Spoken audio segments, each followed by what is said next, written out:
What? Hello guys, how are you doing? Welcome back to Rule of Two Review. You knew that was going to happen. I warned you it was going to make an appearance. And yeah, so today we need to talk about two pretty interesting Nintendo Switch stories. So, two pretty interesting things happening right now in the world of the Nintendo Switch. So of course you knew I was going to touch on them. And I decided it would be a little bit more fun and efficient to just kind of throw them in to the same video and do one of those rare little dual topics that I like to do every once in a while. So the first thing we need to talk about is pretty much entirely positive and really surprising, and that is that it was finally confirmed that LA Noire is indeed getting a remaster for the current gen, and that yes, it is in fact coming to the Nintendo Switch. Like, I can't even believe the reality of that.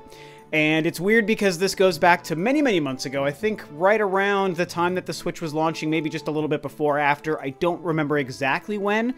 But many months ago, there were rumors that there was going to be an LA Noire port coming to the Nintendo Switch.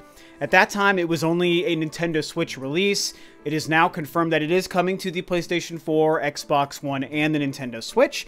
It is coming later this year, November 14th, which is a very inconvenient time for myself, and I'll get into that in a minute. But the point is, it was initially rumored to be a Switch release, and the simple fact that it's confirmed to be coming for all consoles, including the Nintendo Switch, is a really pretty big deal. Now, full disclosure, I'm not going to front with you guys. I really have no interest in this game. And to be fair, this goes back to when it first released in 2011, the same year as Skyrim, by the way. And back then, I really never found it that interesting. I thought it was a curiosity in the sense of how they put that game together, but I was never really encouraged to want to go and play it myself. And that even holds true today, despite the fact that this news has come out and that it's a pretty big deal, and it is a good piece of news, it is a good sign. But, you know, I'm probably one of those extremely rare cases, I know I'm in like the 1% here, who doesn't really find the whole 1920s, 1940s gangster, mobster sort of setting and storyline really that interesting. With the exception of The Untouchables, the classic awesome masterpiece with Kevin Costner, with the exception of that movie, I don't think there's been any other stories that kind of cover that era and that sort of setting and, again, the whole gangster mobster thing. I don't think anything has ever really been that interesting to me. So in game setting, it's not that fun. The Mafia games, the Godfather movies even. Yes, I'm that weird person that doesn't really like the Godfather all that much, even though that's a little bit different era. Still, the whole motif there doesn't really... it just doesn't appeal to me. I don't know why. Like, it's cool, it's fine. I appreciate the real life history of it, but I just don't get excited about it. So when LA Noire was coming out, I was like, well, the technology being used here is neat. I wish it was going into a more interesting game. And for those of you who don't know, LA Noire is this game that very famously used actual facial mocap, motion capture, the same technology Hollywood uses in a lot of their films, and uses that on the faces of all the characters. They're all real actors. A lot of them are actors from film. And every single NPC's face is motion captured. And the whole purpose of that, by the way, is not just to be like, look at how cool it is to have motion captured faces in a game. It's because part of the mechanic, and this is cool, I admit, this is cool.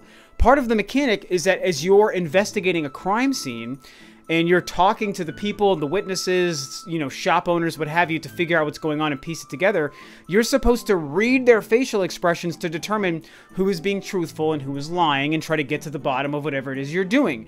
It's a fascinating mechanic, and it adds this weird, like, cerebral level of puzzle solving to what would otherwise be just a normal gameplay mechanic and normal dialogue. And that's great. So for me, it was just the setting that turned me off, but the idea and the technology was always very cool. But now, like I said, it's coming to the Nintendo Switch and the PS4 and Xbox One. It is yet another last-gen remaster being released for this current generation, but obviously the big news is the fact that the Nintendo Switch is getting a port. So what does this tell us? Obviously, it tells us, we all know this, it tells us that possibly Rockstar is willing to look a little bit more into the Nintendo Switch as a viable platform and a viable audience. It is a big deal. I mean, underlined, bolded, italicized, big deal that Rockstar, of all companies, is like acknowledging the Nintendo Switch and taking any game, whether it's a last-gen remaster, whether it's Grand Theft Auto 5 for this generation, whether it's Red Dead Redemption 2 that's upcoming, in any way, shape, or form, to acknowledge it and release one of their games on the console it's a big deal. It's making a statement. It's been a while since we've seen Rockstar truly support a Nintendo console. The only ones that jumped to my mind over the last, I don't know, 5-10 years was Bully on the Nintendo Wii, and they did the Grand Theft Auto Chinatown Wars on the DS. What was that, maybe 2009 or so? 2008 or 9? And I'm pretty sure that was the last time Rockstar did anything when it comes to a Nintendo platform, period. So for myself, I'm left in a weird situation with this game because I don't care about LA Noire as a title and as a gameplay experience. Not interesting, as I've said many times. However, I am interested and invested in the idea of a company like Rockstar seeing support for their content on the Nintendo Switch and understanding, as I've talked about in numerous videos, that the Nintendo market is here to support quality third-party multi-platform content on a Nintendo console when you release quality good stuff. I want to see a company like Rockstar support the Switch just like they do Sony, Microsoft, and the PC platforms. It's very important. Grand Theft Auto and Red Dead Redemption are massively important titles. And I feel like we're not really in a space where we can probably expect Red Dead Redemption 2 to show up on the Switch. There's a lot of debate over whether or not the Switch could even handle and run that game, and I want to believe there is a way to make that game run on the Switch. In fact, I do believe there would be, but it would probably require such a massive amount of team and R&D and money that even then it still might not be worth it. It's not impossible, and I sure hope that it would happen, but I feel like we'd more be looking at a situation where maybe Grand Theft Auto comes, whether it's this, Grand Theft Auto 5 remaster that came out recently, or if whatever the next Grand Theft Auto is, or maybe even another weird one-off game that Rockstar does every once in a while. It's not just Grand Theft Auto and Red Dead. It's mostly those, but it's not just those. Maybe this is opening the doors to some future things from Rockstar. And again, a company like Rockstar being willing to work with Nintendo in this current era, 2017, 2018 Nintendo, Nintendo, I'm used to having the Switch here. I have a damn Virtual Boy. Where's my Switch? But the point is, the Nintendo Switch being the current console in the market for Nintendo, and to see Rockstar dealing with that entity, it's a big deal. So, I'm probably not going to buy this game. It comes out November 14th, which is sandwiched right in between Mario Odyssey, obviously, Call of Duty World War II, which I'm massively excited for, and my baby, Star Wars Battlefront 2, November 17th, right after LA Noire. So, and the simple fact that I'm already not that interested in it means I'm probably not going to be picking it up. There's discussions that the Switch version is apparently, in no surprise, $10 more than the other two versions, which is unfortunate.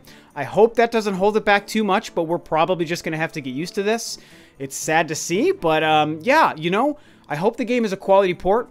I hope that it does do well. I know a lot of people are excited about this for the reasons I discussed, to see Rockstar support. If you're into LA Noire and you want to see Rockstar support the Switch in the future, I highly recommend, if you're into the game, that you run out and pick it up. Okay, let's talk about this other situation, and this is probably a topic that in any other day I would have made just, one video about this one topic, because it is kind of that deep. But I wanted to sort of limit myself, and I felt it would be a little bit more fun to just throw the two topics into the one video, so that's what I've done here. What we're discussing is what's happening right now with the Nintendo Switch and the memory situation, because a huge conversation has sparked over the last couple of days, or even couple of weeks, I guess, with what's happening with the Nintendo Switch, the fact that it comes standard with only 32 gigabytes of onboard memory, and you can use micro SD cards, which I have a micro SD card in my Nintendo Switch, 128 gigs, best 40 bucks I spent. And, there's been conversation over the fact that that's not really efficient or up to standards in 2017 when the Switch released.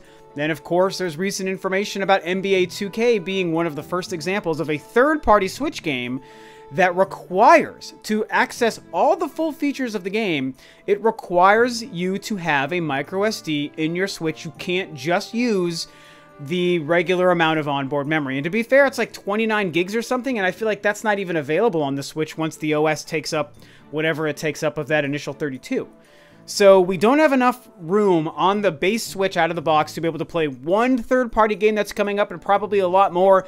Resident Evil games are going to be taking up a lot. Probably Skyrim, who knows what that's going to take up in future games down the road. I mean, LA Noire, for example, if we ever see Grand Theft Auto 5, you better believe that's going to take up more than like 29 gigs on the Nintendo Switch. And so what's happening here is people are pretty upset, and they're starting to maybe, I don't want to say call Nintendo out, but like I said, the conversation about the memory for the Switch has become a problem. Now, this is one of those topics where it's tricky for me to come down completely on one side or the other, because I think that both sides of this concept makes sense.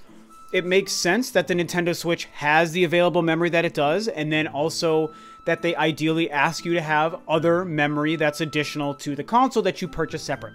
That makes sense. That is also fairly in line with the competition that exists out there, absolutely.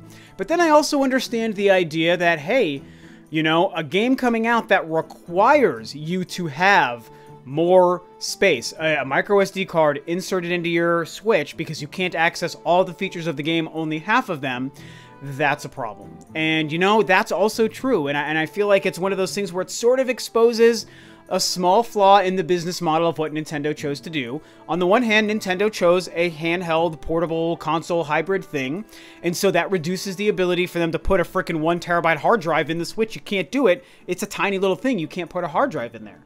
But at the same time, one could argue, I'm not necessarily making this case, but one could argue, well, why would you have chosen to do that? Because by choosing to make your console a hybrid, you've removed your ability to include a proper amount of onboard storage out of the box. And so within 1 or 2 games, I mean, maybe even 1 game if you're buying your games digital, you can't even all of a sudden play or put any games on your console out of the box. It is like mandatory that you spend money to buy some sort of supplementary memory. And to be fair, with like the Xbox One and PS4, for example, there's enough. I mean, I got 500 gig on both of my PS4 and Xbox One consoles, and I have gotten many games on those before I had to start deleting things and consider if I want to buy a hard drive and all that stuff. So by comparison, there's a lot more you get out of the box with the PlayStation and Xbox than you do with the Switch, and therein lies the problem. So what's the real deal here?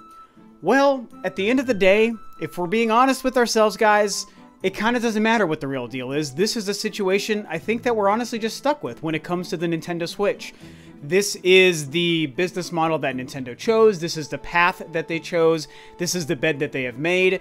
They have to lie in this bed. And then ourselves as gamers and Nintendo fans also have to lie in this bed and deal with the fact that Nintendo chose a business model and a piece of hardware that doesn't allow for enough onboard memory to be able to support a lot of the games and content that we might want to see. And so our hand is forced a little bit more and a little bit quicker with the Nintendo Switch to buy extra memory than it would be with a PlayStation or an Xbox, and obviously for a PC. It's not really anything we can change. So it's a matter of looking at the positives and negatives and just sort of kind of knowing that it is what it is. Now, something else that's happened over this is, you know, recently Nintendo Enthusiast, which is a site that I like, and you know, the few guys who I know through that kind of community who work for them are great guys who I really like quite a bit. They wrote an article kind of discussing why it makes sense and comparing it to cell phone technology, and this is what you get with cell phones, and so this shouldn't be that big of a deal, which is a fine argument. I don't really have a dog in that fight. And then, of course, a lot of you may know Rich, who runs Review Tech USA, which is a channel I love. I love Rich. I absolutely love him. He made like a really long video tearing apart that article. He's fairly nice about it, but he's also very stalwart, and I believe that almost every point being made here is wrong, and this is just sort of, you know, Nintendo Defense Force kind of stuff. And, you know, I mean, sure, there's probably an argument for that too. I don't really, like I said, have a dog in that fight other than I just sort of looked at it and assessed what was happening there. But it makes me realize how much this conversation is happening. And when you look at the idea of comparing the Nintendo Switch to cell phones and the fact that they come with just 32 or 64 gigs and this and that, it's like, well, I don't really think that argument holds a whole lot of water, because I just feel like comparing a cell phone to the Nintendo Switch, I don't care that they're portable devices with screens. When you compare them, they're different entities that achieve different things and play different kinds of applications and games. So I see where they're coming from, but I don't really agree with that defense overall. The point is, when I think about Nintendo creating a Switch and you have to buy memory cards, basically, micro SD cards, sorry, for your Switch, does it suck? Yes, but I think that we have to remember one thing. I'm going to show you guys something that might blow your mind for anyone who hasn't thought about this. Especially you younger guys and girls who probably have no idea what I'm about to show you because you're just so young it makes me want to cry. But let's take a look at these beauties. Does anyone remember these? Do we know what these things are? These, my friends, are memory cards. This is a Nintendo GameCube memory card, and this is a PlayStation 2 memory card. These are important and very relevant to this conversation. Not like I'm sitting here trying to outwardly defend every decision Nintendo's made with the memory thing here. Like I said, there's a case for both sides. There are a lot of problems here. But if on the side of kind of defending it a little bit, we need to take into account what these things are. Because these things are exactly what the microSD card for the Nintendo Switch represents today. These right here are mandatory memory. And listen to the key word there, mandatory. You could not save a video game, you could not save your file in any sort of title you were playing for the PlayStation 2 or Xbox without having purchased separately one or several of these, whether they're first party like these two, third party. I mean, were these have to be megabytes. I'm trying to remember. This is the 59, yeah, 8 megabyte. Can you see that? So I was like, these can't be gigs. This ain't 59 gigs. This is 2002 technology. So, you know, whether you're buying the 59 meg, whether you're buying the 251 meg they made, I think these came in 64 meg, whatever, various sizes, you're spending 20, 30, 50 bucks for additional memory in card form that was 100% required to save a video game for the Nintendo GameCube and the PlayStation 2. The original Xbox, of course, very famous for being the first home console to include an internal hard drive, so you didn't have to have memory cards. You were able to save right to the console, and obviously that is a standard now. That's something that Microsoft did. But there was a time where, just like what we're dealing with the Nintendo Switch, you needed to buy separate memory card storage for your consoles to save anything. Hell, with the Switch, you can save some stuff to the piece of hardware that comes right out of the box. Whereas with these, that wasn't happening. There wasn't anything you were saving on your PS2. You had to buy this for 20, 30, 40 bucks, whatever the price, I don't even remember now. So it kind of just goes to show, when you look at the times and you follow the path of history of gaming and memory storage and how things have changed when we went to disc-based games, you know, we've traveled a long path. And we've gone through this before with these. So does it suck that Nintendo's a little bit behind the curve on the memory situation compared to the competition right now? Yes, it does. But have we been here before, and did we all accept it pretty well at the time? We did. So I hope that Nintendo rectifies this or finds a way sometime down the road. If they make a newer version of the Switch and they can put more memory built into it, that'd be great. Their next console, whatever they do after the Switch, if they can have like a legit amount of onboard memory, console or handheld, whatever, if they have a hard drive inside of a console, 500 gigs, 2 terabytes, whatever they do, hopefully they improve in the future because they need to. But for right now, with the Switch, it is what it is. We can't change what the Switch is, you guys. We can't change what Nintendo has decided to do and how they've built this thing. You can't put a 1 terabyte hard drive into the Switch, so we're going to have to buy micro SD cards. So anywho, that's it. Couple of interesting topics. LA Noire is a really big deal. The memory situation for the Switch, it's important, it's a big deal, it's not keeping me up at night, but it is a conversation people are having, and for good reason, so hopefully that Nintendo finds a way to improve that down the road. But that's it. I want to hear you guys discuss these topics. Obviously, are you excited for LA Noire? Are you mad about the memory situation for the Switch? What do you think about all this good stuff? Thanks as always for tuning in, guys. This, of course, is Rob of Rule of Two Review, and I will catch you next time on another video.